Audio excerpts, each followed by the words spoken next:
حسین پڑا ہے خاک پہ مقتل میں سر کٹا اے حسین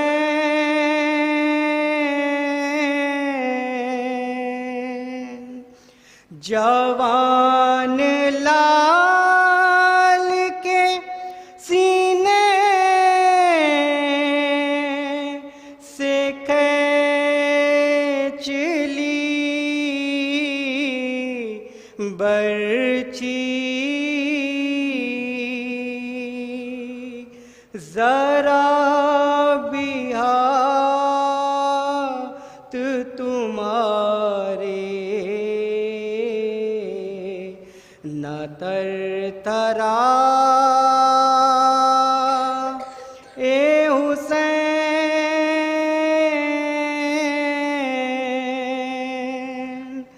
صدا یہ آتی تھی زہرا کرن سے اے حسین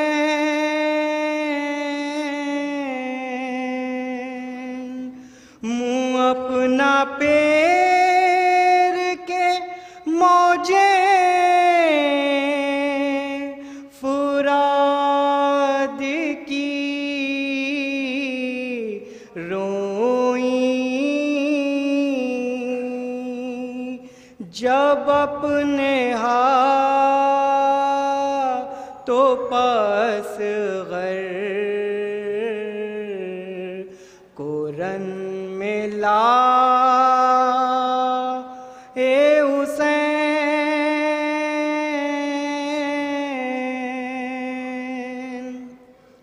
سرانے بیٹھ گئے دل کو تام کر سرور پڑی جو لاش عباس پر نگاہ اے حسین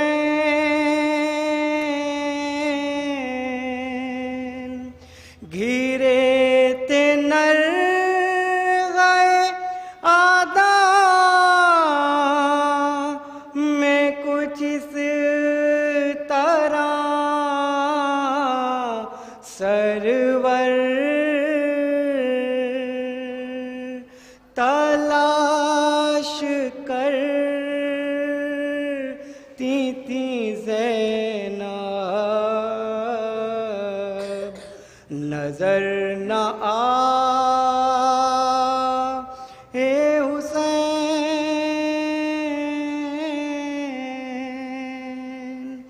صدا یہ آتی تھی زہرا کرن سے اے حسین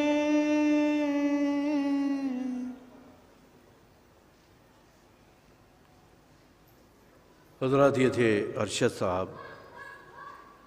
میں اب دعوت سخن دے رہا ہوں فرمان حیدر صاحب سے کہ آئیں اور بارگاہ امام میں کلام پیش کریں. ان کے استقبال میں آپ ایک درود ارشاد فرما دیں.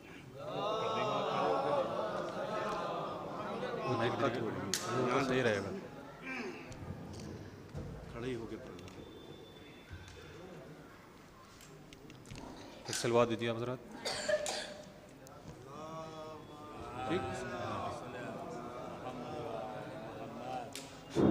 ایک سلوات دیجیے آپ حضرات. اللہم صلی اللہ محمد و آلہ. چار مصرع صلی اللہ محمد. اذاں کو گلشن دی کی بہار میں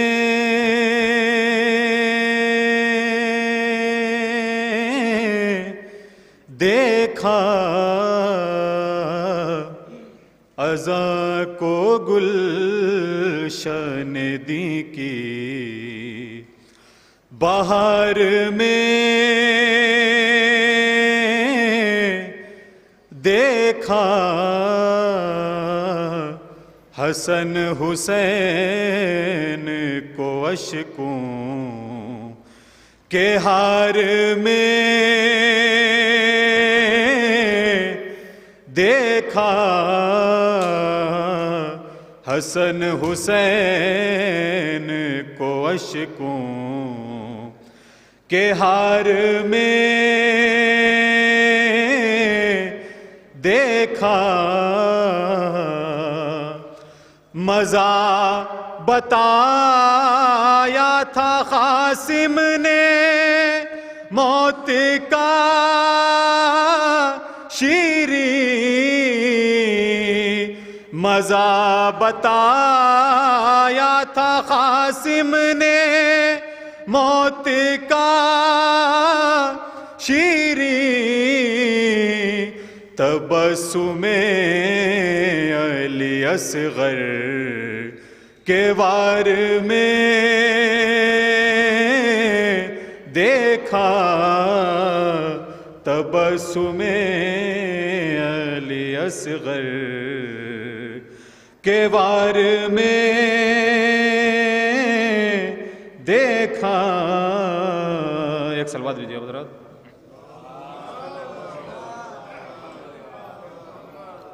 بننا ہوئے گی 3-4 آئیے گا.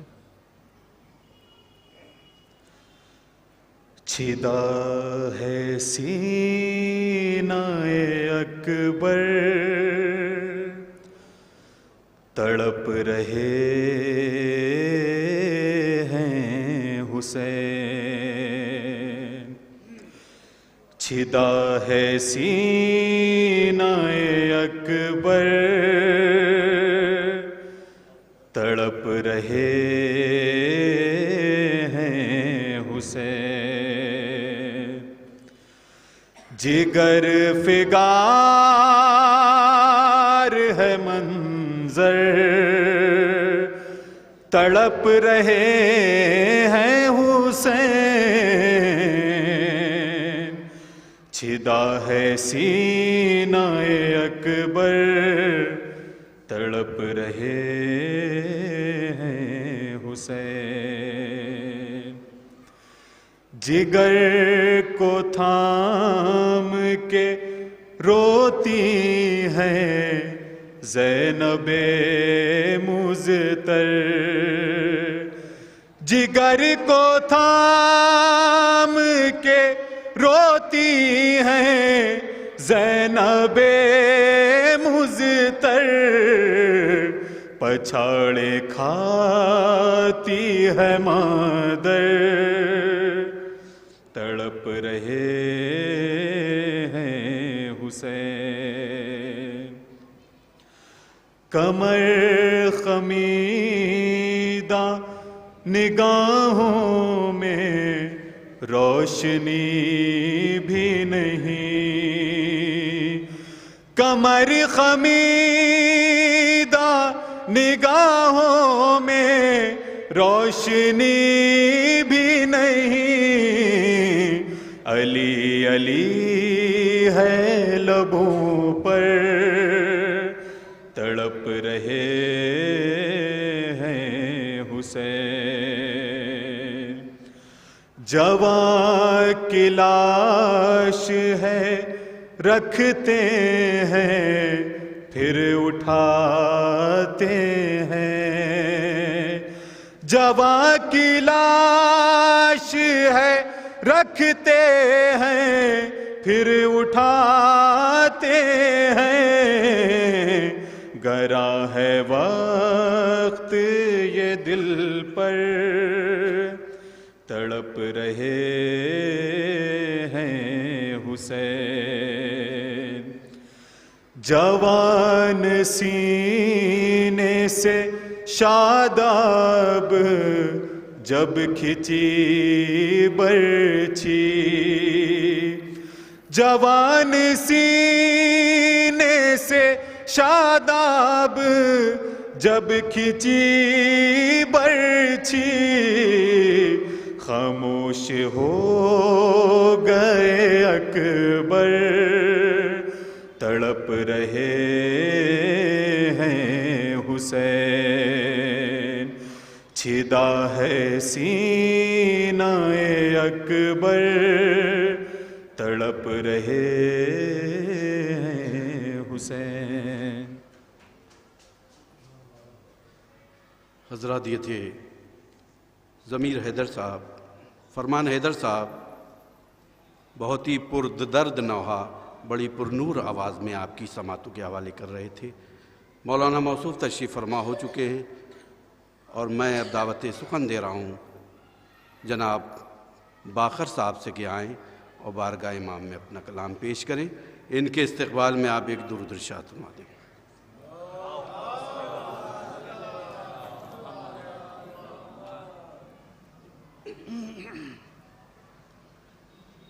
صدا یہ ایک سلوات اس کے فرمائش ہے. جب جب حق کی بات چلی، جب جب حق کی بات چلی، چھڑ گیا ذکر ابن علی، چھڑ گیا ذکر ابن علی. یہ ہے نبی کے گھر کا پتہ، یہ ہے نبی کے گھر کا پتہ. موڑ ہے 12 ایک گلی، موڑ ہے 12 ایک گلی. جب جب حق کی بات چلی، چھڑ گیا ذکر ابن علی. کم سن اصغر اور جہاد، کم سن اصغر اور جہاد، پھول سے بڑھ کر مہکی کلی، پھول سے بڑھ کر مہکی کلی. غربت زینب بعد حسین، غربت زینب بعد حسین، بعد محمد جیسے علی، بعد محمد جیسے علی. مشکل میں گھبرا نہ خمار، مشکل میں گھبرا نہ خمار. یاد نہیں کیا نادلی، یاد نہیں کیا نادلی. جب جب حق کی بات چلی، چھڑ گیا ذکر ابن علی.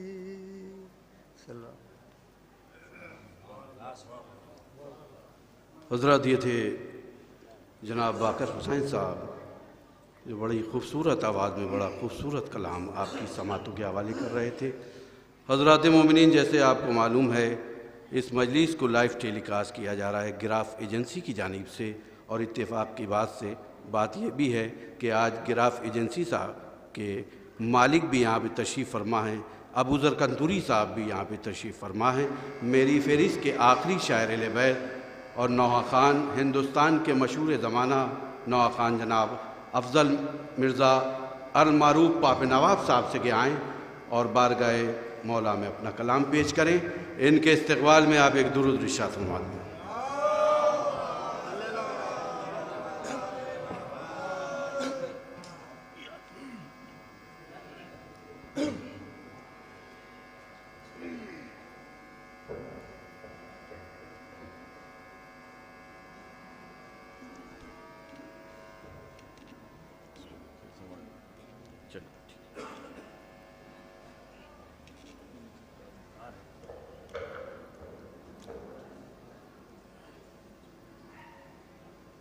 غم سے قلب رباب مضطر ہے، جاں بلب پیاس سے جو اصغر ہے، مل رہے ہیں حسین چہرے پر، مل رہے ہیں حسین چہرے پر، اتنی توقیر خون اصغر ہے، غم میں بیٹے کے رو رہے ہیں حسین، غم میں بیٹے کے رو رہے ہیں حسین، قبر بے شیر اشکوں سے تر ہے، ہائے وہ کربلا میں ہے پیاسا، ہائے وہ کربلا میں ہے پیاسا، جس کے قبضے میں حوض کوثر ہے، چار جانب ہے لشکر اعداء، چار جانب ہے لشکر اعداء، بیچ میں فاطمہ کا دل بر ہے، بولے شعر رحم کھاؤ اکبر پر، بولے شعر رحم کھاؤ اکبر پر، یہ تو ہم صورت پیمبر ہے، کہہ رہے ہیں حسین آدا سے، کہہ رہے ہیں حسین آدا سے، میری مادر نبی کی دکھ تر ہے، کیوں نہ ہم روئیں ماتم شے میں، کیوں نہ ہم روئیں ماتم شے میں، وجہ تسکین قلب مضطر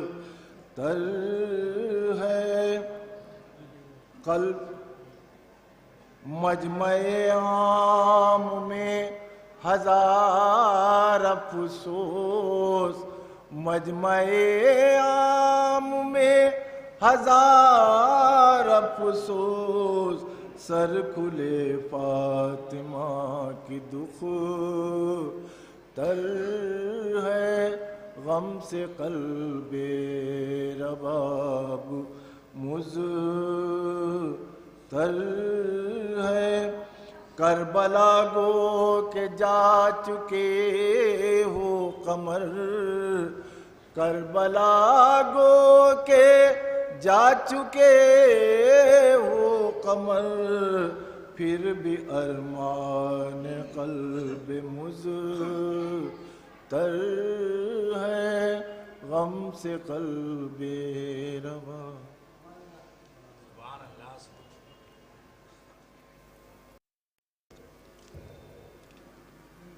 حضرات یہ تھے ہندوستان کے مشہور زمانہ نوحہ خان افضل مرزا المعروف باپ نواب صاحب.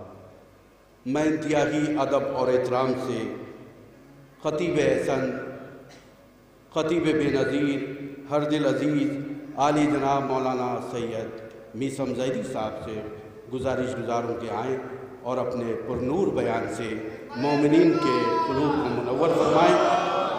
نعرہ حیدری، نعرہ صلوات. اوپر بیٹھیے.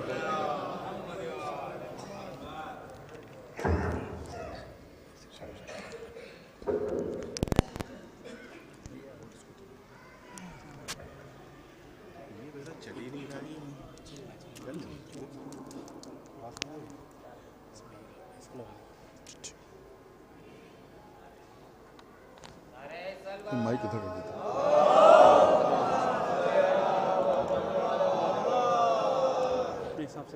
جی ٹھیک. حضرات ایک مرتبہ سورہ حمد 3 مرتبہ سورہ اخلاص کی تلاوت فرما کر محمد ایوب ابن محمد سرور سے الحمدللہ رب العالمین الرحمن الرحیم اهدنا الصراط المستقيم صراط الذين أنعمت عليهم غير المغضوب عليهم ولا الضالين.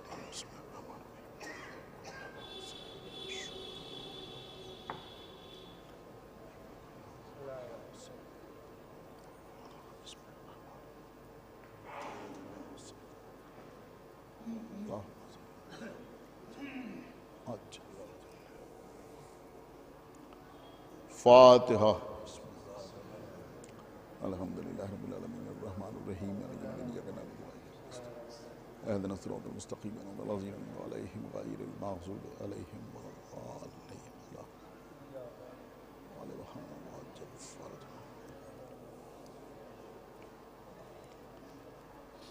اعوذ باللہ السمیع العلی العظیم من الشیطان اللعین الرجیم. بسم اللہ الرحمن الرحیم. الحمد للہ الذی ہدانا لہذا وما كنا لنهتدي لولا أن هدانا الله لقد جاءت رسل ربنا بالحق. الصلاة والسلام على صاحب الدين والإسلام والحل والحرام والركن والمقام والصلاة والصيام والسجود والقیام والشریعت والاحکام والحجت والبرہان والمحبت والعرفان والحق والبیان والکتاب والقرآن سیدنا ونبینا وشفیعنا ومولانا ومولا الثقلین جد الحسن والحسین ابی القاسم محمد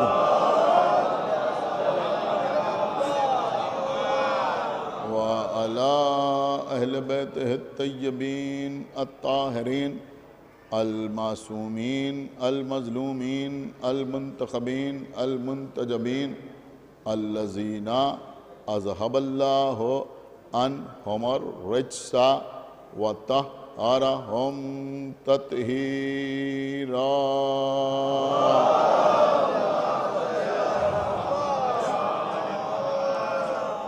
ولعنة الله على أعدائهم وقتلتهم وغاصبي حقوقهم ومنكري فضائلهم ومصائبهم أجمعين من الآن إلى يوم الدين.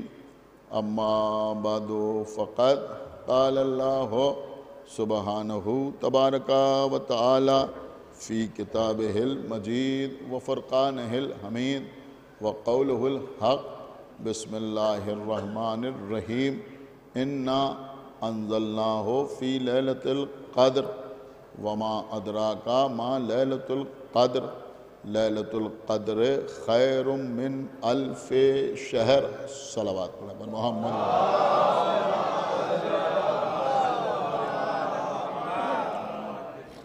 حضرات، ایک تو ماہ مبارک رمضان ہے، دوسرے ایک مومن مرحوم اور مغفور کے ایصال ثواب کے سلسلے کی مجلس ہے، اور آج تیسری مناسبت یہ ہے کہ رمضان کی 10ویں تاریخ ہے، اور آج اس بی بی کا یوم وفات ہے جو صرف ام المومنین نہیں ہے بلکہ ام المعصومین بھی ہے. لہذا ان تینوں مناسبتوں کو پیش نظر رکھتے ہوئے وقت کے اندر چند باتیں آپ حضرات کی خدمت میں عرض کرنا مقصود ہے. میں نے آپ کے سامنے سورہ قدر کی ابتدائی آیات کی تلاوت کا شرف حاصل کیا ہے. سورہ قدر کا ایصال ثواب سے بھی ایک گہرا تعلق ہے. ہمارے یہاں جب کسی کا انتقال ہوتا ہے، کوئی دنیا سے گزر جاتا ہے، اور ہم غسل و کفن کے بعد، نماز جنازہ کے بعد اسے قبر میں اتارتے ہیں، تلقین پڑھی جاتی ہے، پٹرے لگائے جاتے ہیں، مٹی ڈالی جاتی ہے. جب قبر برابر ہو جاتی ہے تو اس وقت جو لوگ وہاں پر موجود ہوتے ہیں وہ قبر کے چاروں طرف بیٹھ کر قبر کی مٹی میں اپنی انگلیوں کو داخل کر کے کہا یہ جاتا ہے کہ فاتحہ پڑھ رہے ہیں. لیکن حکم یہ ہے کہ 10 مرتبہ یا 7 مرتبہ یا کم سے کم ایک بار سورہ قدر کی تلاوت کرو، یعنی انا انزلنا کی تلاوت کی جائے. یہ قبر میں اور قبر کی مٹی میں جو انگلیوں کو پیوست کیا جاتا ہے یہ صرف رسم نہیں ہے کہ کوئی اسے صرف رسم سمجھے اور یہ سمجھے کہ اس کا کچھ فائدہ نہیں ہے، بلکہ بزرگوں نے یہ طریقہ اختیار کیا اور وہ چلا آ رہا ہے. بلکہ اس کے پیچھے بھی ایک سبب ہے، اور وہ سبب یہ ہے کہ قرآن مجید کے تمام سوروں کی تلاوت کا کوئی نہ کوئی فائدہ ضرور ہے. اگر آپ کے گھر میں وظائف الابرار موجود ہے تو آپ اس کو اٹھا کے دیکھیں کہ اس میں بھی اول جو سورے ہیں ان میں ہر سورے سے پہلے لکھا ہوگا کہ اس سورے کے پڑھنے کا فائدہ کیا ہے. اگر آپ اس سورے کو پڑھیں گے تو آپ کا قرض ادا ہو جائے گا، اگر آپ اس سورے کو پڑھیں گے تو آپ کے کاروبار میں اضافہ ہوگا، اگر آپ اس سورے کو پڑھیں گے تو بیماریاں آپ سے دور ہو جائیں گی، اگر آپ اس سورے کو پڑھیں گے تو عرضی و سماوی بلاؤں سے محفوظ رکھیں گے. اس سورے کے پڑھنے کا یہ ثواب ہے، اس سورے کو پڑھنے کا یہ اجر ہے. اس کو ایک بار پڑھا جائے تو ایک حج کا ثواب ہے، اس کو اگر 2 بار پڑھا جائے تو غلام آزاد کرنے کا ثواب ہے. اس طرح کی چیزیں آپ کو وظائف الابرار میں یا دیگر کتابوں میں مل جائیں گی. علامہ سبطین سرسوی صاحب قبلہ نے اپنی کتاب قرآن ناطق میں قرآن کے 114 سوروں کے سلسلے میں اس طرح کی جو احادیث ہیں ان کو جمع کیا ہے. تو جہاں ہر سورے کے پڑھنے کا کوئی نہ کوئی فائدہ بیان ہوا ہے، وہیں سورہ قدر کے پڑھنے کا فائدہ یہ بیان ہوا ہے کہ سورہ قدر کی تلاوت جہاں اور بہت سی چیزیں ہمیں عطا کرتی ہے، وہیں ایک سب سے بڑا فائدہ یہ ہے کہ سورہ قدر کی تلاوت کرنے والا حشرات الارض کے شر سے محفوظ رہتا ہے. ایک صلوات پڑھے بر محمد و آل۔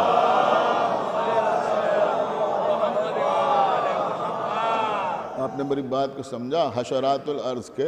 اب ظاہر سی بات ہے کہ اس زمانے میں مجلس پڑھی جائے اور خالی حشرات الارض کہہ کے آگے بڑھ جایا جائے تو کوئی فائدہ ہی نہیں ہے۔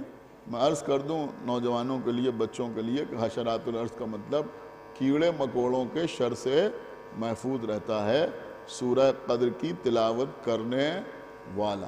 دیکھیے عزیزوں، کسی اور کے پاس جا کے نہ کوئی تعویذ لینے کی ضرورت ہے، نہ گنڈا حاصل کرنے کی ضرورت ہے، نہ کسی اور طریقے کو اختیار کرنے کی ضرورت ہے۔ قرآن مجید میں اقوال معصومین کے مطابق سوروں کو پڑھیے اور ظاہر سی بات ہے کہ اسی سے بہت سے فیوز و برکات حاصل کیے جا سکتے ہیں۔ تو سورہ قدر کی ایک فضیلت یہ ہے کہ یہ انسان کو حشرات الارض کے شر سے محفوظ رکھتا ہے۔ تو یہ اب قبر کی مٹی میں انگلیوں کو داخل کر کے جو سورہ قدر پڑھا جاتا ہے، اس سے فائدہ یہ ہوتا ہے کہ سورہ قدر پڑھنے کی وجہ سے ہماری انگلیوں سے جو شعائیں نکلتی ہیں، جو ریز نکلتی ہیں، سمجھ رہے ہیں آپ، وہ قبر کے اندر جاتی ہیں۔ اب جب وہ ریز قبر کے اندر جاتی ہیں، وہ شعائیں قبر کے اندر جاتی ہیں، تو ان شعاؤں کی وجہ سے میت، کیا سن رہے ہیں آپ، جنازہ کیڑے مکوڑوں کے شر سے محفوظ رہتا ہے۔ ایک صلوات پڑھیں بر محمد و آل محمد۔ جی ایک اور صلوات پڑھیں بر محمد و آل محمد۔ تو میرے عرض کرنے کا مقصد یہ ہے کہ کوئی کام بے فائدہ نہیں ہے، بلکہ اس کا یہ فائدہ ہے۔ اسی لیے آپ نے دیکھا ہوگا کہ لوگ ایک جگہ سے ایک جگہ زمین میں اس کی مٹی میں انگلیوں کو داخل کرتے ہیں، پھر نکالتے ہیں، پھر دوسری جگہ داخل کرتے ہیں، پھر تیسری جگہ داخل کرتے ہیں۔ تو اس کا مسئلہ یہی ہے کہ انگلیوں سے جو ریز نکلتی ہیں، جو شعائیں نکلتی ہیں، وہ جنازے کو حشرات الارض کے شر سے محفوظ رکھتی ہیں۔ اب میں ایک جملہ ضرور آپ کی خدمت میں عرض کروں گا۔ آپ ہمیں بتائیں کہ جب ہمارا جیسا خاطی انسان، ہمارا جیسا گناہگار، ہمارا جیسا غیر معصوم اگر قرآن کی چند آیتوں کی تلاوت کر دے تو اس کی انگلیوں سے جو شعائیں نکلتی ہیں وہ مرنے والے کو حشرات الارض کے شر سے محفوظ رکھتی ہیں۔ تو اب اگر کسی کی قبر میں خود قرآن ناطق تشریف لے آئے، ایک صلوات پڑھیں بر محمد و آل محمد۔ اور توجہ،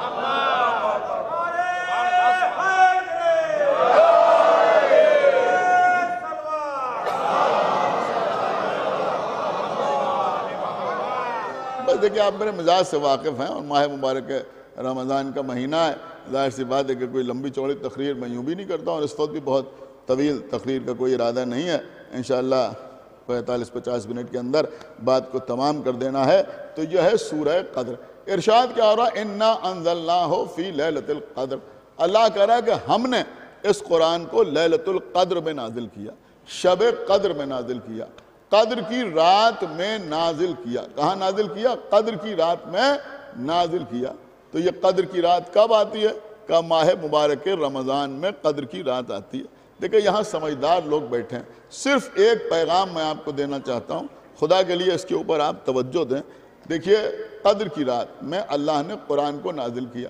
اللہ کہہ رہا ہے تم کیا جانو کہ شب قدر کیا ہے؟ یہ رات 1000 مہینوں سے افضل ہے۔ شاید بہت سے بچوں کو اس بات کا علم نہ ہو کہ مابین مسلمین شب قدر کے سلسلے میں بے انتہا اختلافات پائے جاتے ہیں۔ کیا اختلاف پایا جاتا ہے؟ کہ رمضان کی کس رات کو شب قدر کہا جائے، رمضان کی کس رات کو شب قدر کہا جائے۔ آج تک یہ ڈیسائیڈ نہ ہو پایا کہ حقیقتاً شب قدر کی تاریخ کیا ہے۔ آپ غور ہی نہیں کر رہا میں کیا یہ کہتا ہے کہ رمضان کی جو پہلی رات ہوتی ہے، یعنی جب شعبان کا مہینہ ختم ہوتا ہے اور چاند ہوتا ہے، تو جو پہلی رات رمضان کی ہوتی ہے وہی شب قدر ہے۔ وہ کہتے ہیں وہی شب قدر ہے۔ بہت سے مفسرین نے، میں ایسے ہی نہیں پڑھ رہا ہوں، میں پڑھ کے ہی آپ کی خدمت میں عرض کر رہا ہوں، ماشاءاللہ علماء تشریف فرمائے، پڑھے لکھے حضرات تشریف فرما ہے۔ بہت سے لوگوں کا یہ خیال ہے کہ نہیں، جو نیمہ رمضان کی رات ہے، یعنی 14 اور 15 رمضان کے بیچ میں جو رات آتی ہے وہ شب قدر ہے، اس لیے کہ اسی میں اللہ نے قرآن کو نازل کیا۔ ہم تو ایک ہی جملہ کہنا چاہتے ہیں کہ یہ نیمہ رمضان کی جو رات ہے، اس میں اللہ نے ثابت قرآن نازل کیا ہو یا نہ کیا ہو، لیکن ناطق قرآن ضرور نازل فرمایا۔ ایک صلوات پڑھیں بر محمد وآلہ.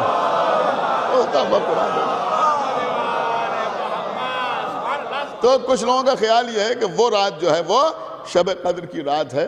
ہمارے یہاں بھی 3 راتوں میں شب قدر کے اعمال کیے جاتے ہیں.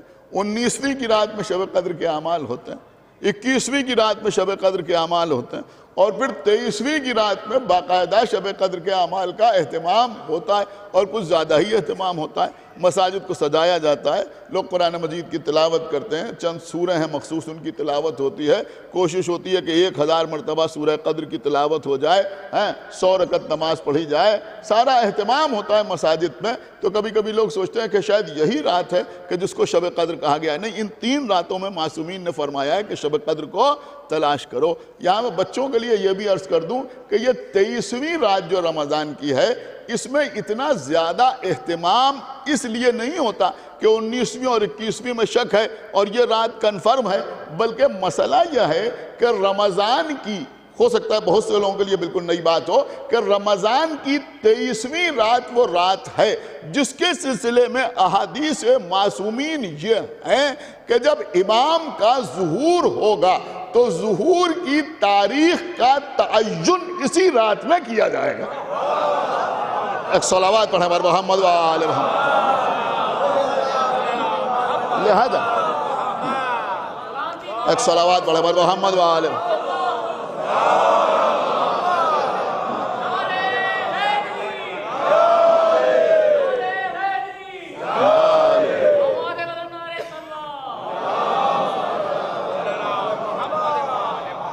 اچھا, باقی جو افراد ہیں ان کا عالم یہ ہے کہ وہ کہتے ہیں کہ رمضان کے آخری عشرے میں کوئی ایک رات جو ہے وہ شب قدر کی رات ہے. بہرحال ان کا تو مزاج ہی یہی ہے کہ 10-12 دنوں سے کم میں کوئی مسئلہ ان کے یہاں فیصلہ ہی نہیں ہوتا ہے, چاہے وہ رسول اللہ کی ولادت کا مسئلہ ہو, رسول کے دنیا سے جانے کا مسئلہ ہو, یا پھر شب قدر کا مسئلہ ہو. کچھ لوگ وہاں یہ کہتے ہیں کہ نہیں, ساری راتیں نہیں, بلکہ رمضان کے آخری عشرے کی جو طاق راتیں ہیں, یعنی جو 8 نمبرز پر راتیں ہیں, ان میں کوئی رات جو ہے وہ شب قدر کی رات ہے. دیکھیں میری بات سمجھیں, جو میں عرض کر رہا ہوں, میرے عرض کرنے کا مقصد یہ ہے کہ شب قدر کے سلسلے میں اتنا اختلاف ہے, ہمارے یہاں بھی ان کے یہاں بھی. کسی کو کنفرم نہیں ہے کہ شب قدر کی حقیقی تاریخ کیا ہے.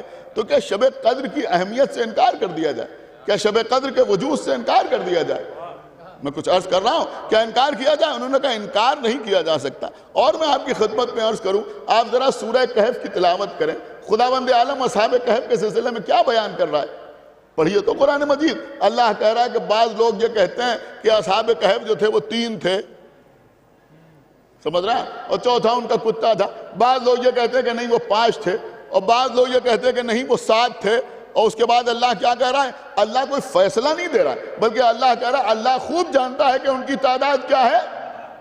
تو نہ اللہ نے 3 والوں کے حق میں فیصلہ دیا, نہ 5 والوں کے حق میں فیصلہ دیا, نہ 7 والوں کے حق میں فیصلہ دیا. لیکن کیا اس کی بنیاد پر یہ کہہ دیا جائے کہ بھائی اصحاب کہف کے واقعے کی کوئی حیثیت نہیں ہے, اس لیے کہ اگر ہوتے تو معلوم ہوتا کہ 3 ہیں یا 5 ہیں یا 7 ہیں. تو ایک بات سمجھ میں آئی کہ اختلاف کی وجہ سے کسی چیز کے وجود سے انکار نہیں کیا جا سکتا. تو اب یہ جو عزاداری کے سلسلے میں لوگ کہتے ہیں بھئی اس معاملے میں اختلاف ہے, اور اس معاملے میں اختلاف ہے, اور اس معاملے میں اختلاف ہے, ایک صلوات پڑھیں بر محمد وآلہ محمد.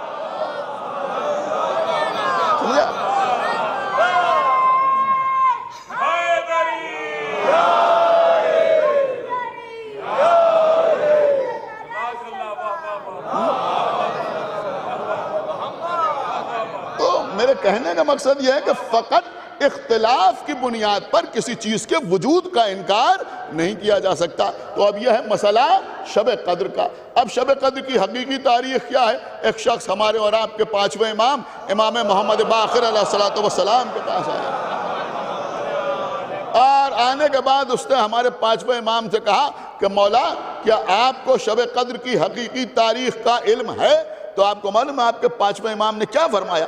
آپ کے 5ویں امام نے فرمایا کہ ہمیں نہ معلوم ہوگا تو کسے معلوم ہوگا. نہیں، ابھی دوسرا جملہ آپ نے سنا ہی نہیں۔ دیکھیں جو لوگ پڑھتے رہتے ہیں، جن کو اس کے معنی اور مفہوم سے آگاہی ہے، انہی کو لطف آئے گا، ہر آدمی کی سمجھ میں بھی بات نہیں آئے گی۔ پانچویں امام نے فرمایا اگر ہمیں نہ معلوم ہوگا تو کسی معلوم ہوگا، اس لیے کہ شب قدر میں فرشتے ہمارا ہی طواف کرنے کے لیے آئے۔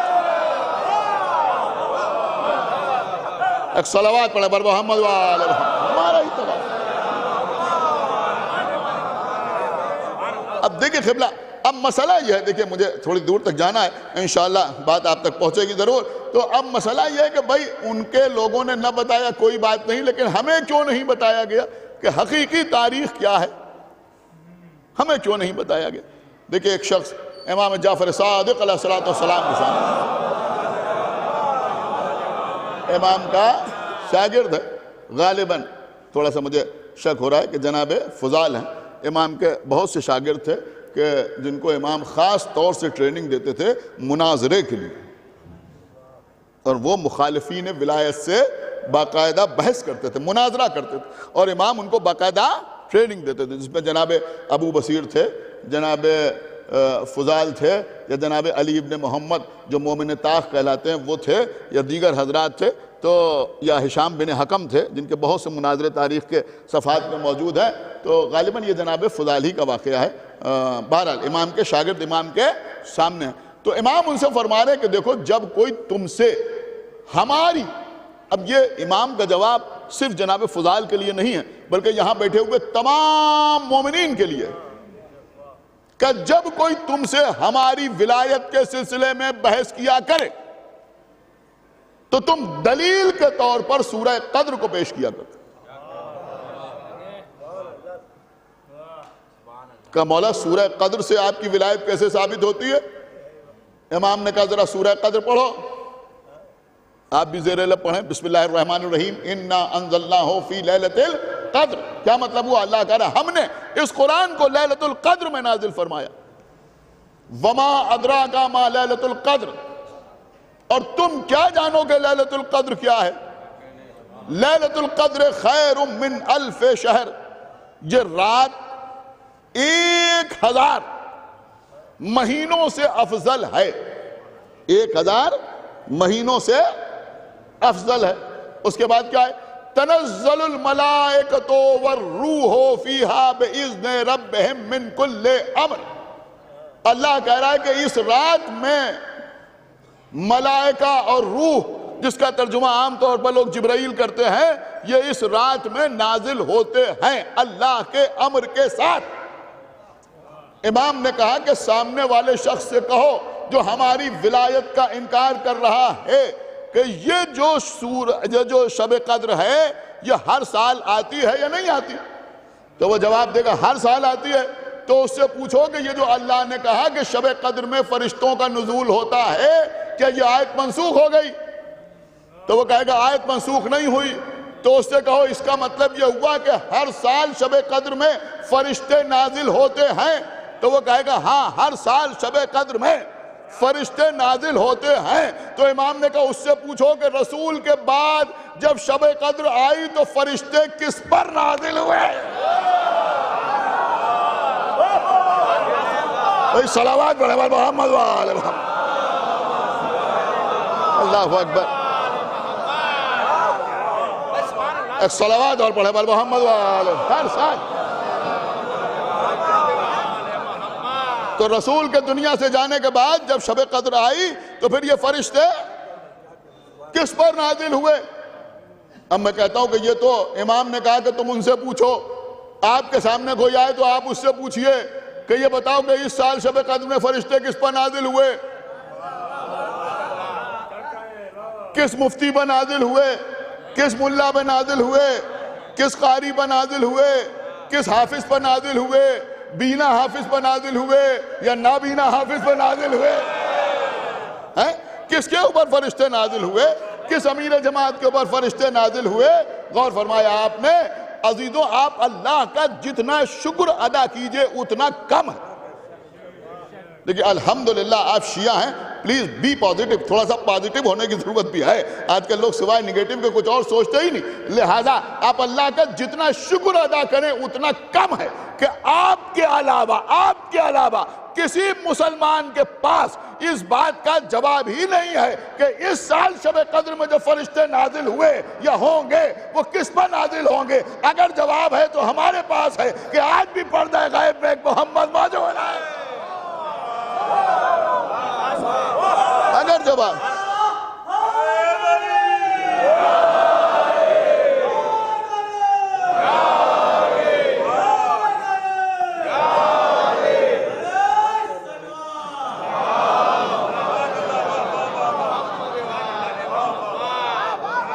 یہ بہت قیمتی بات میں آپ کی خدمت میں عرض کر گیا کہ اگر جواب ہے تو صرف آپ کے پاس ہے کہ بھئی ایک محمد موجود ہے جس کے اوپر فرشتوں کا نزول ہوتا ہے. بہت ہی قیمتی بات ہے. شاید اسی لیے شب قدر کی حقیقت کو پوشیدہ رکھا گیا. کہ اگر دیکھیں جملہ رائے گا نہ ہو جائے کہ اگر حقیقی تاریخ رسول یا رسول کے بعد ائمہ امت کو بتا دیتے کہ بس یہ تاریخ ہے شب قدر کی، تو دوسرے دن نہ معلوم کتنے دعوے دار سامنے آتے کہ کل ہمارے پاس جبرائیل آئے تھے. ایک صلوات پڑھیں محمد لہذا سمجھ رہے ہیں آپ، لہذا اس تاریخ کو چھپایا گیا، اس تاریخ کو محفوظ رکھا گیا. لیکن شب قدر کی عظمت کیا ہے اللہ کہہ رہا ہے. اس کے اوپر بہت سی گفتگو ہو سکتی ہے اور بہرحال اس کی کچھ علامتیں بھی بیان ہوئی ہیں، لیکن اس وقت ان ساری باتوں کو میں ترک کر رہا ہوں. تو بہرحال یہ شب قدر شان کیا ہے؟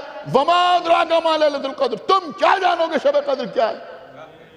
تم کیا جانو کہ شب قدر کیا ہے؟ لیلۃ القدر خیر من الف شہر. یہ رات 1000 مہینوں سے افضل ہے. کیوں افضل ہے؟ کیا اس رات میں اندھیرا نہیں ہوتا؟ ہوتا ہے. کیا اس رات میں سورج نکل آتا ہے؟ نہیں. کیا اس رات میں آسمان پر ستارے نہیں ہوتے؟ نہیں. تو پھر یہ رات 1000 مہینوں سے افضل کیسے؟ اس کے علاوہ کیا جواب ہے کہ یہ رات 1000 مہینوں سے اس لیے افضل ہے کہ اس رات میں اللہ نے قرآن نازل فرمایا. یا کوئی اور جواب ہے تو آپ مجھے بتائیں. یہی مطلب تو ہے نا کہ چونکہ اس رات میں اللہ نے قرآن نازل فرمایا لہذا یہ رات 1000 مہینوں سے افضل ہے.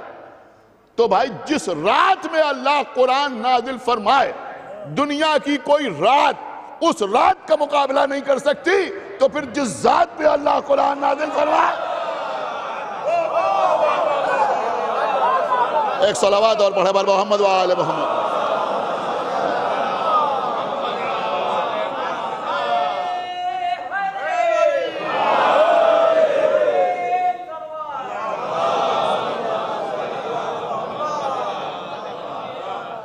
دیکھیے اللہ کا تذکرہ ہو، رسول کا تذکرہ ہو اور مولا علی کا تذکرہ نہ ہو تو شاید ہماری پہچان ہی دنیا کے سامنے نہ آئے. لہذا 3 جملے آپ کی خدمت میں عرض کر رہا ہوں، ذرا سنیے گا کہ جس رات میں قرآن نازل ہو دنیا کی کوئی رات، شعراء بیٹھے ہیں جملہ رائے گا نہ جائے گا، دنیا کی کوئی رات اس رات کا مقابلہ نہیں کر سکتی. جس ذات پہ قرآن نازل ہو دنیا کی کوئی ذات اس ذات کی ہمسری نہیں کر سکتی. تو جس کی بات پر قرآن نازل ہو،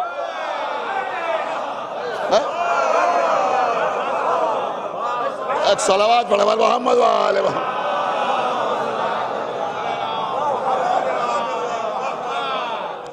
دیکھیے میں آپ کو یہاں تک کسی وجہ سے لے کے آیا.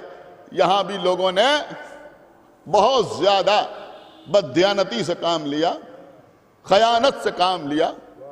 کتابوں میں لکھا گیا کہ رسول اللہ پر 70% قرآن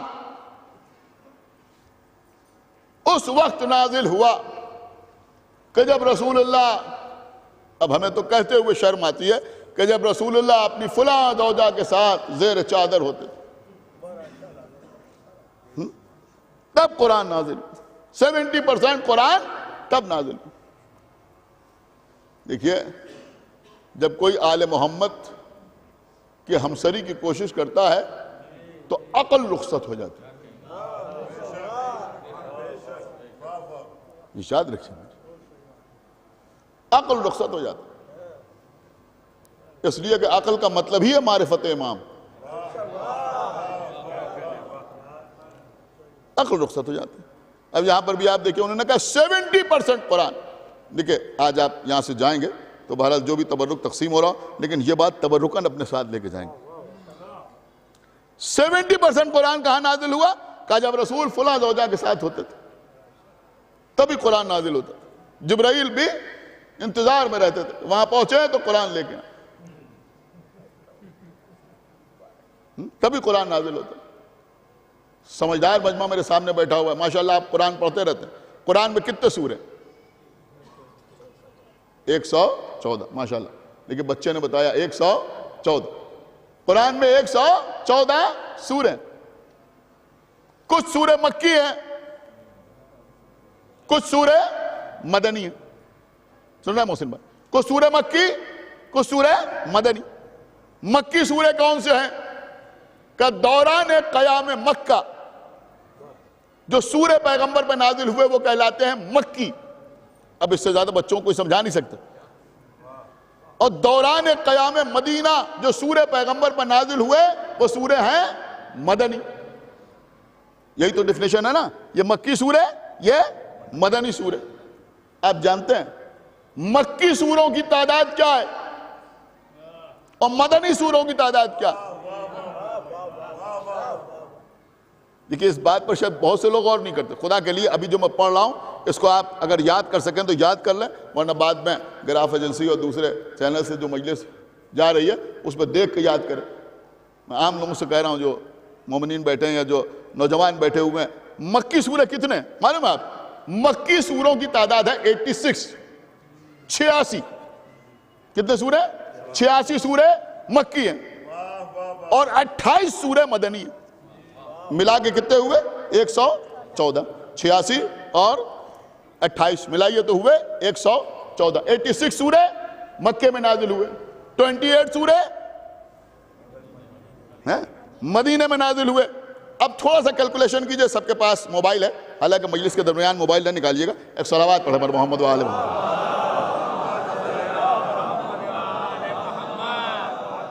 یعنی بہت ہی زیادہ بے ادبی لگتی ہے فرش ادا کی، لیکن آپ کیلکولیٹ کیجئے گا کہ بھائی 114 کا 86 کتنے پرسنٹ ہوا؟ کیلکولیٹ کیجئے کتنے پرسنٹ ہوا؟ 75 پوائنٹ سم تھنگ. دیکھیں میں بھی میتھمیٹکس سے طالب علم رہا ہوں، لہذا ایسی نہیں کہہ رہا ہوں. 75 پوائنٹ سم تھنگ، یعنی 75 سے کچھ زیادہ، 76 نہیں بلکہ 75 پوائنٹ سم تھنگ. یہ ہے 86 114 سورہ. 28 سورے 24 پوائنٹ سم تھنگ. غور نہیں کیا آپ؟ چلیے راؤنڈ فیگر میں لے لیجئے تو یوں مانیے کہ 75% قرآن مکے میں نازل ہوا. ہائے ہائے ہائے، بالکل محسوس نہیں کیا آپ. 75% قرآن کہاں نازل ہوا؟ مکے میں نازل ہوا. اور 25% تھوڑا سا بڑھا دیا ہم نے، 25% قرآن جو نازل ہوا وہ مدینے میں نازل ہوا. اب ہمیں یہ بتاؤ کہ یہ 75% قرآن جب پیغمبر پر نازل ہوا تو پیغمبر کے گھر میں پیغمبر کی کون سی زوجہ تھی؟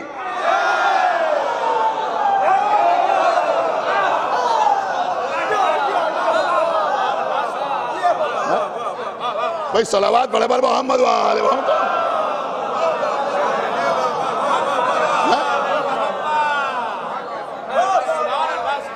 ایک صلوات پڑھے پر محمد وآل محمد.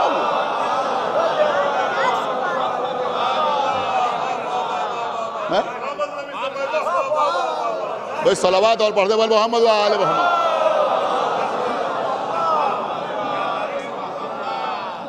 دیکھیں ایک دو یہاں اہل لکھنؤ بیٹھے ہوئے میں، اس سے اچھا شاید کوئی جملہ نہ ہوگا. ایک دو کانی کھدری روایتیں، ایک دو جن کا کوئی بھروسہ نہیں ہے، ایسی مل جائیں گی کہ ان محترمہ کا نکاح مدینے میں ہو گیا تھا، لیکن وہ بھی لکھتے ہیں مکے میں ہو گیا تھا نکاح، لیکن وہ بھی لکھتے ہیں کہ رخصتی مدینے ہی میں ہوئی. سن رہے ہیں آپ؟ اس کا مطلب یہ ہوا کہ جب تک رسول مکے میں رہے سوائے خدیجہ کے، سن رہے ہیں آپ؟ سوائے جناب خدیجہ کے پیغمبر کے گھر میں کوئی اور زوجہ موجود نہیں۔ تو 75% قرآن جو پیغمبر پر نازل ہوا وہ خدیجہ کے گھر میں نازل ہوا۔ کیا سنا آپ نے؟ خدیجہ کے گھر میں نازل ہوا۔ اب یہ جملہ جیسے جی چاہے ویسے سنیے گا، اس لیے کہ جہاں خدیجہ اکیلی ہے 75% قرآن جو نازل ہوا وہ خدیجہ کے گھر میں نازل ہوا۔ اب کوئی خوش ہو کے یہ نہ کہے تو 25% ان کے گھر میں نازل ہوا، نہیں 25% پہ ایک نہیں ہے، 9 ہے۔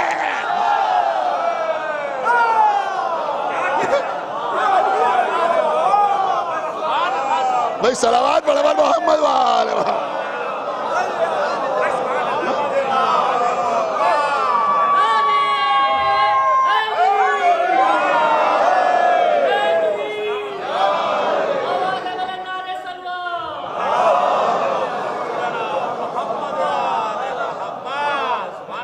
ایک صلوات اور پڑھتے بولو محمد وآل محمد۔ وہاں ایک زوجہ تھوڑی لیکن عظمت خدیجہ سے کیوں انکار ہے؟ کس وجہ سے انکار ہے؟ مکے میں سوائے خدیجہ کے کوئی اور زوجہ پیغمبر کے گھر میں موجود نہیں۔ اب ایک بات یہاں بیٹھے ہوئے اہل علم کے لیے عرض کر دوں، آپ نے سمجھیں گے تو کون سمجھے گا؟ دیکھیں قبلہ، یہ باتیں بڑی باریک باتیں ہیں، مولا کے کرم ہے جو میں آپ کی خدمت میں عرض کر رہا ہوں، ورنہ میری حیثیت کیا ہے؟ دیکھیں قرآن مجید میں ازواج رسول کے سلسلے میں بڑی آسانی سے میں پڑھوں گا، چیخنے پکارنے کی ضرورت ہی نہیں ہے، آپ انشاءاللہ محسوس کریں گے کہ قرآن مجید میں ازواج رسول کے سلسلے میں جتنی ڈانٹنے پھٹکارنے والی آیتیں ہیں وہ سب مدنی ہیں۔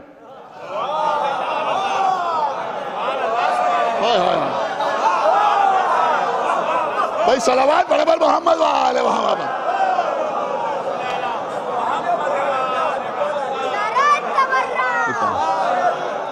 میں قبلہ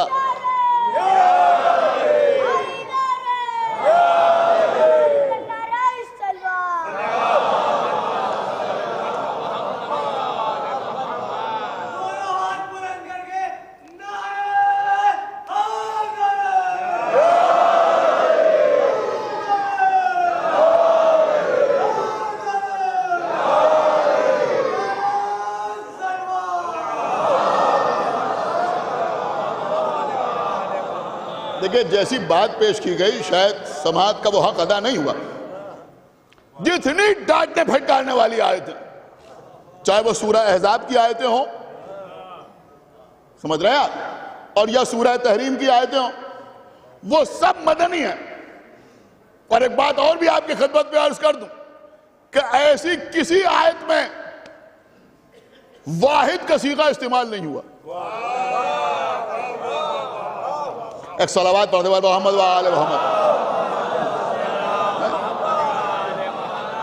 تھک گئے شہداب حضرات، کسی ایسی آیت میں واحد کا صیغہ استعمال نہیں، وَقَرْنَا فِي بُيُوتِكُنَّ۔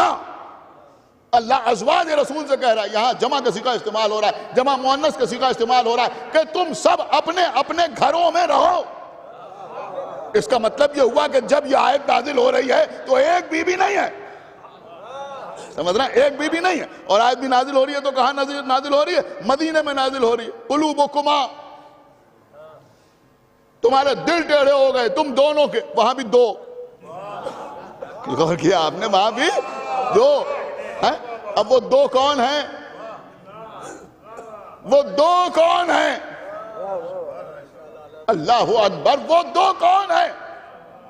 خلیفہ دوم نے قرآن کے سلسلے میں کبھی زبان سے سچ بولا ہی نہیں سوائے اس معاملے کے۔ میں بہت بڑی بات آپ کی خدمت پہ عرض کر گیا، جب کسی نے پوچھا کہ بھئی وہ دو کون ہیں جن کے دل ٹیڑھے ہو گئے، تو انہوں نے اپنی بیٹی کا نام لیا اور اپنے بڑے بھائی کی بیٹی کا نام لیا۔ ایک صلوات پڑھے بلو محمد وآلہ محمد۔ ہیں؟ آپ دیکھیے یہ میں یوں ہی نہیں عرض کر رہا. تو میں عرض یہ کر رہا تھا. اب آپ کہیں گے کہ بھئی ازواج رسول کے سلسلے میں جو مدنی آیتیں ہیں ان میں تو ڈانٹ پھٹکار نظر آ رہی ہے، ڈانٹ پھٹکار نظر آ رہی. اب مکی آیت سناؤں آپ کو، مکی آیت سناؤں آپ کو. وہ وجدک عائلا فاغنا، سورہ الضحیٰ کی آیت، یہ مکی ہے. اللہ اپنے رسول سے کہہ رہا ہے کہ کیا جب آپ مفلس تھے تو ہم نے آپ کو غنی نہیں کر دیا؟ آیا جب آپ مفلس تھے تو ہم نے آپ کو غنی نہیں کر دیا، غنی نہیں کر دیا. کیا سن رہے ہیں آپ کو ہم نے غنی نہیں کر دیا جب آپ مفلس تھے. اب آیت نازل ہوئی ہے مکے میں، اب مدینے میں آنے والی کسی بی بی کو یہاں کیسے فٹ کیا جائے؟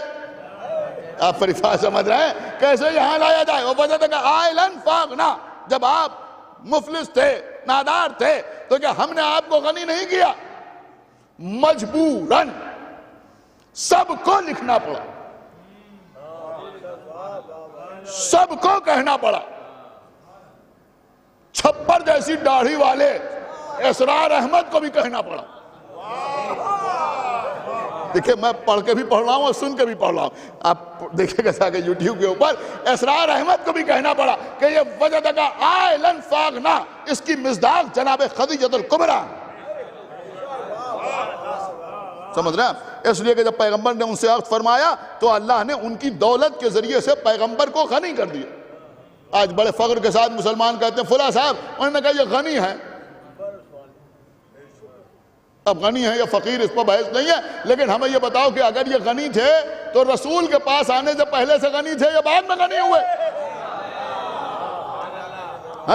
پہلے سے غنی ہیں یا بعد میں غنی ہوئے؟ تو جواب ملے گا کہ نہیں، پہلے سے غنی نہیں ہوئے، رسول کی صحبت پہ جب آئے اس کے بعد غنی ہوئے. اس کا مطلب یہ ہوا کہ رسول کی صحبت کی وجہ سے غنی بنے. کیا سن رہا ہے؟ ارے بھیا جو رسول کی وجہ سے غنی بنے وہ اور ہوتا ہے، اور جس کے وسیلے سے اللہ رسول کو غنی بنائے.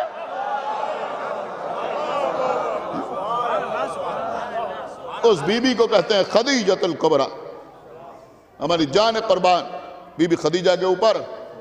بہرحال خداوند عالم مرحوم کے درجات کو عالی کرے، ان کو اعلیٰ علیین میں جگہ عنایت فرمائے، ان کے متعلقین کو صبر جمیل عطا فرمائے، ایصال ثواب کی توفیق عنایت فرمائے. عزیزوں، شیب ابی طالب جہاں 3 سال تک پیغمبر رہے، پیغمبر کے ساتھ بنی ہاشم محاصرہ ہے، خورد و نوش کی اشیاء آنا بھی مشکل ہے، کوئی ان کے ہاتھ کچھ فروخت نہیں کرنا چاہتا، مکمل پابندی کفار قریش کی طرف سے. روایتوں میں ملتا ہے کہ اگر کوئی چاہتا بھی تھا کہ ان کے ہاتھ کچھ فروخت کرے تو ابو لہب چلا چلا کے کہتا تھا کہ ان کے ہاتھ فروخت نہ کرو، ہم 10 گنا قیمت دے کے تم سے خریدنے کے لیے تیار. وہ 3 سال جناب خدیجہ اپنے غلام میسرہ کے ذریعے دور دراز کے علاقوں سے خورد و نوش کی اشیاء منگاتی تھی،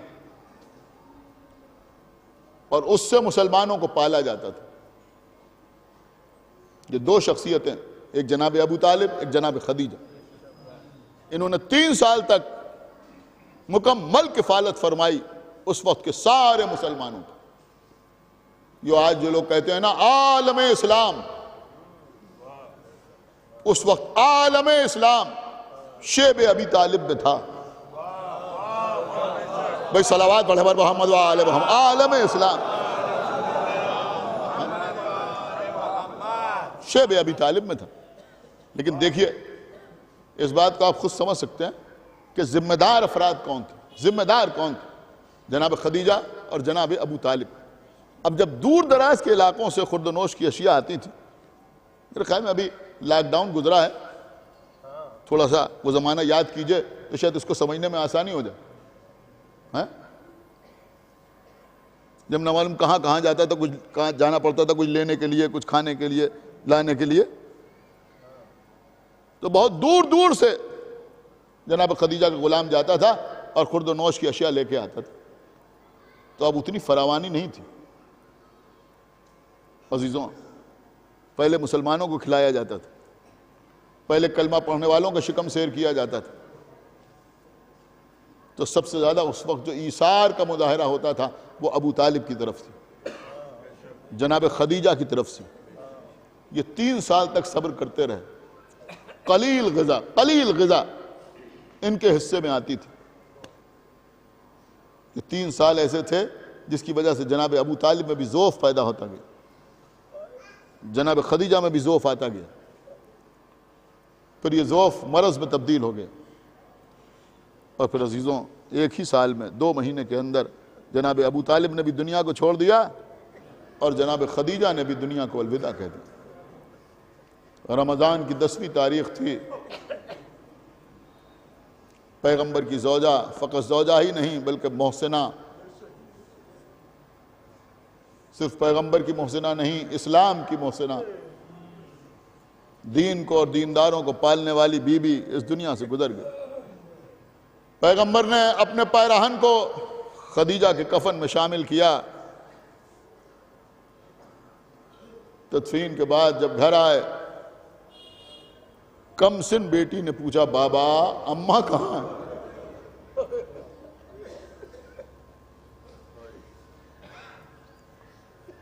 وہ اللہ کے رسول جو اللہ کی وحی کے بغیر کلام نہیں کرتے، جبریل امین نازل ہوئے، فاطمہ سے کہہ دیجئے کہ ان کی ماں جنت میں ایک سفید موتیوں کے محل میں موجود ہے، جہاں سکون ہی سکون ہے، کوئی ہنگامہ نہیں ہے، کسی قسم کا شور شرابہ نہیں ہے۔ میں کہوں گا بی بی آپ کی ماں اس دنیا سے گزر گئی ہیں، آپ نے پوچھا کہ اماں کہاں ہیں، تو اللہ نے فرشتے کو بھیج دیا تسلی دینے کے لیے، لیکن جب کربلا میں حسین کی بیٹی یتیم ہوئی تو یہاں تسلی اور تعزیت دینے کا عجب انداز ہے۔ رخساروں پر تماچے مارے جا رہے ہیں، کانوں سے گوشوارے چھینے جا رہے ہیں۔ جزاک اللہ، آپ کے چند آنسو بہ جائیں، یہی مقصد معال مجلس ہے، اور یہی مرحوم کے لیے بہترین ایصال ثواب ہے۔ ہاں عزیزوں، کربلا میں بعد قتل حسین نہ کوئی غسل دینے والا، نہ کوئی کفن پہنانے والا۔ ہاں عزیزوں، کانوں میں ایک ہی آواز آ رہی ہے، ابھی گھوڑوں سے نہ اترنا، اس لیے کہ لاشوں کو پامال کیا جائے۔ مولا سلامت رکھے آپ آقا حسین میں اور بی بی زینب میں جو محبت تھی، اس محبت کی مثال ساری کائنات میں کہیں بہن و بھائی کے درمیان نظر نہیں آتی۔ جب جناب زینب کا عقد جناب عبداللہ ابن جعفر کے ساتھ ہوا تو مولا علی نے عبداللہ ابن جعفر سے کہا کہ میری بیٹی زینب اپنے بھائی حسین سے بڑی محبت کرتی ہے، کبھی بھی اگر زینب حسین سے ملاقات کرنا چاہیں گی تو آپ مخل نہ ہوں گے۔ عبداللہ نے ہاتھ جوڑ لیے، یا علی میں تو خود ہر وقت مشتاق رہتا ہوں آقا حسین کی زیارت کا، میں کیوں روکوں؟ ہاں عزیزوں، روز آنا یا تو جناب زینب آقا حسین کے گھر آتی تھی، یا پھر آقا حسین اپنی بہن زینب سے ملاقات کے لیے جاتے تھے۔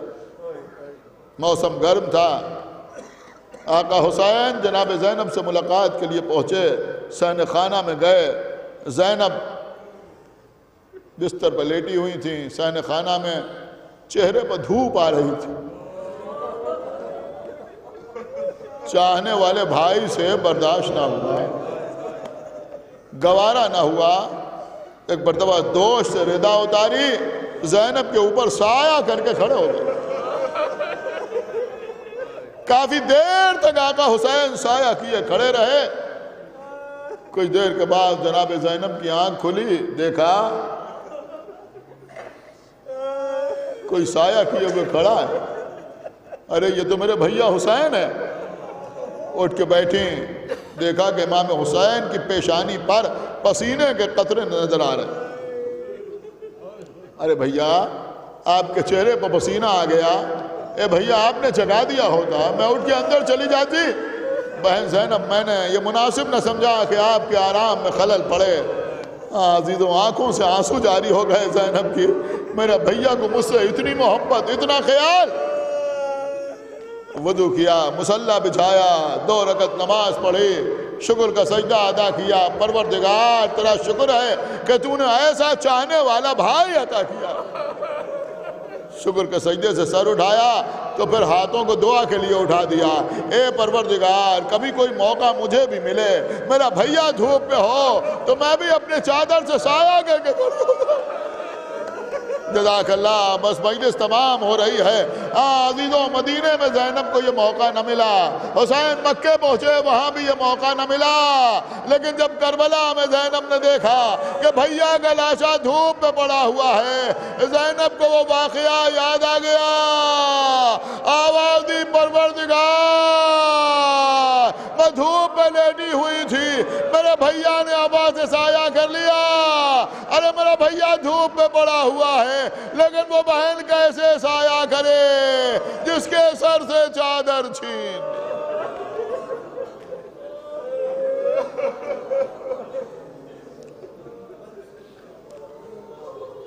پروردگار جو واسطہ محمد وآل محمد کا ہماری اس عبادت کو قبول فرما۔ پروردگار جو واسطہ محمد وآل محمد کا تمام حاضرین مجلس اور بانیان مجلس کے دلی مقاصد کی تکمیل فرما۔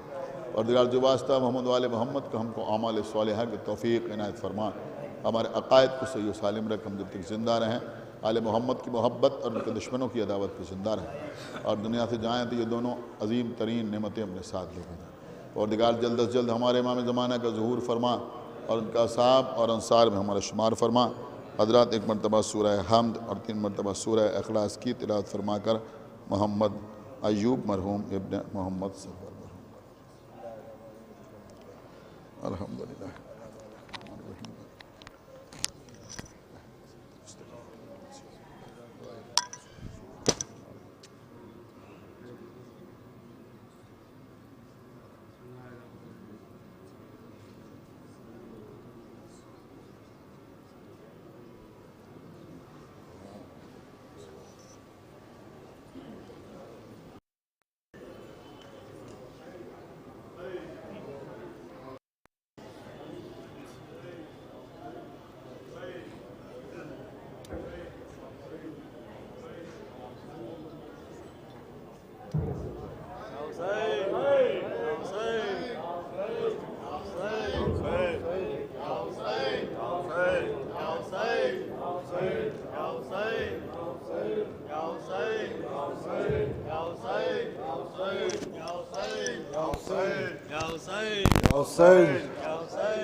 یہ اسیری کی ہوا کیسی چلی ہے عباس،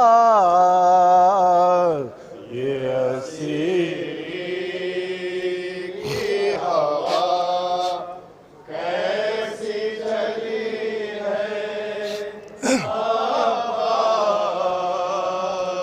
آج زینب سر دربار کھڑی ہے عباس، یہ اسیری کی ہوا کیسی چلی ہے عباس، جن کے والی بھی نہیں گود میں بچے بھی نہیں، جن کے والی بھی نہیں گود میں بچے بھی نہیں، یہ بہن ساتھ انہیں لے کے چلی ہے عباس، یہ اسیری کی ہوا کیسی چلی ہے بھلا اور غریب الوطنی کیا ہوگی بھلا اور غریب الوطنی کیا ہوگی سر پر چادر نہیں اور دھوپ کڑی ہے عباس کی ہوا کیسی چلی ہے عباس بجھ گئے شام غریباں کے وہ شعلے لیکن بجھ گئے شام غریباں کے وہ شعلے لیکن دل زینب میں ابھی آگ لگی ہے عباس کی ہوا کیسی چلی ہے عباس ایک بیمار بھتیجا ہے فقط ساتھ میرے ایک بیمار بھتیجا ہے فقط ساتھ میرے اس کے پیروں میں بھی زنجیر پڑی ہے عباس کی ہوا کیسی چلی ہے عباس لوگ صدقے کی کھجوریں میری جانب پھینکیں لوگ صدقے کی کھجوریں میری جانب پھینکیں کیا یہی مرتبہ آل نبی ہے عباس کی ہوا کیسی چلی ہے عباس لب سرور پچھڑی مار رہا ہے ظالم لب سرور پچھڑی مار رہا ہے ظالم اور حسرا سے بہن دیکھ رہی ہے عباس کی ہوا کیسی چلی ہے عباس بیٹھ کر پڑھتی ہوں راتوں کو نمازیں بھیا بیٹھ کر پڑھتی ہوں راتوں کو نمازیں بھیا اب تو میری بھی کمر ٹوٹ گئی ہے عباس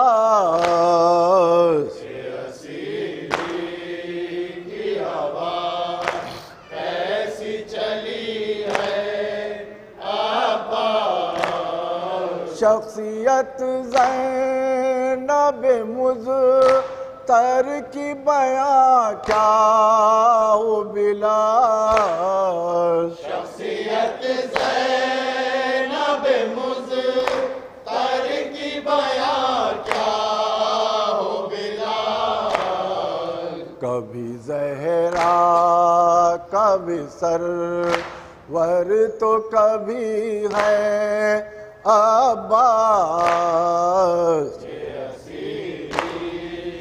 کی ہوا کیسی چلی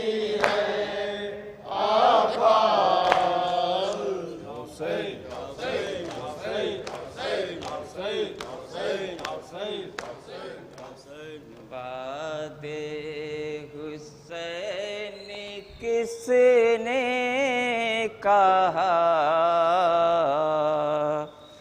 میں یتیم ہوں بعد حسین کس نے کہا میں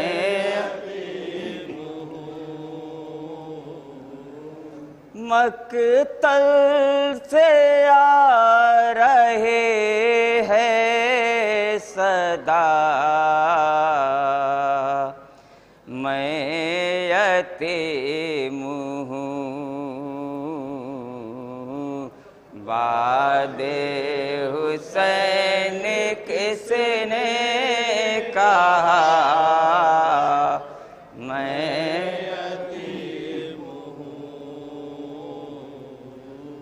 رو کر کہا سکے نانلا سے حسین پر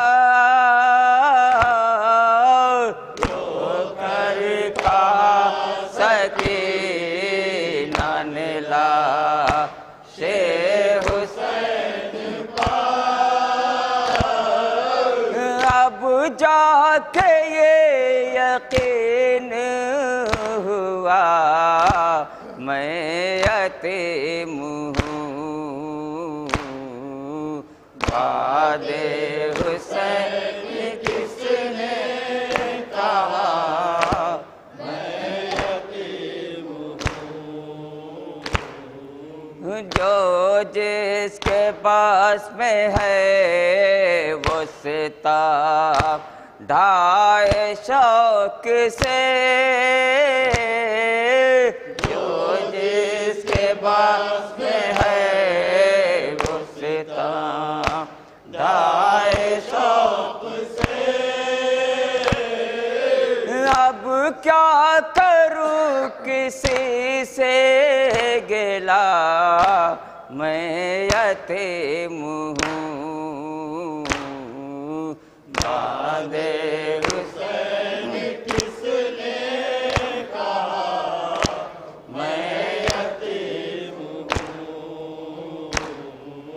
پھر دیکھتے ہو کون تماچے لگائے گا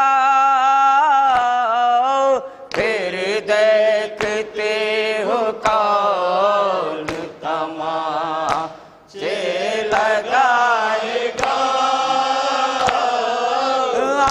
منہ سے کوئی کہہ دے ذرا میں یتیم ہوں بعد حسین کس نے کہا میں یتیم ہوں میں اپنے آنسوؤں سے بجھا لوں گی اپنے پیار میں اپنے آنسوؤں سے بجھا لوں گی اپنے پیار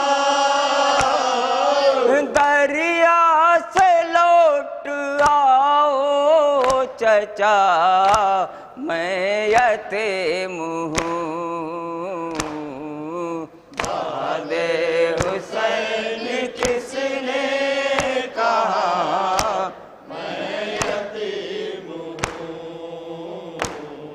ہوں مقتل سے سوئے شام یہ کہتے ہوئے چلے مقتل سے سوئے شام یہ کہتے ہوئے چلے بابا میرا شہید ہوا میں یتیم ہوں بعد حسین کس نے کہا میں یتیم ہوں سارا گیا سکینہ نے ناپ کے گود میں سارا دیا سکے نان ناپ کی گود میں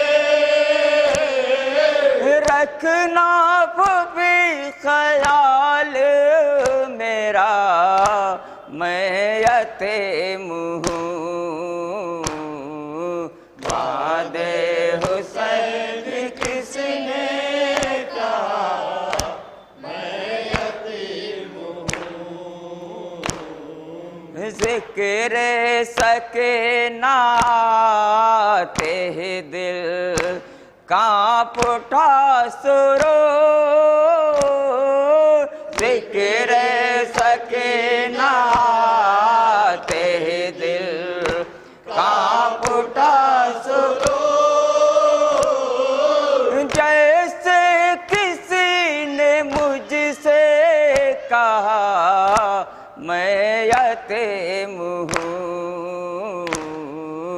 بعد حسین کس نے کہا میں یتیم ہوں یا حسین یا حسین یا حسین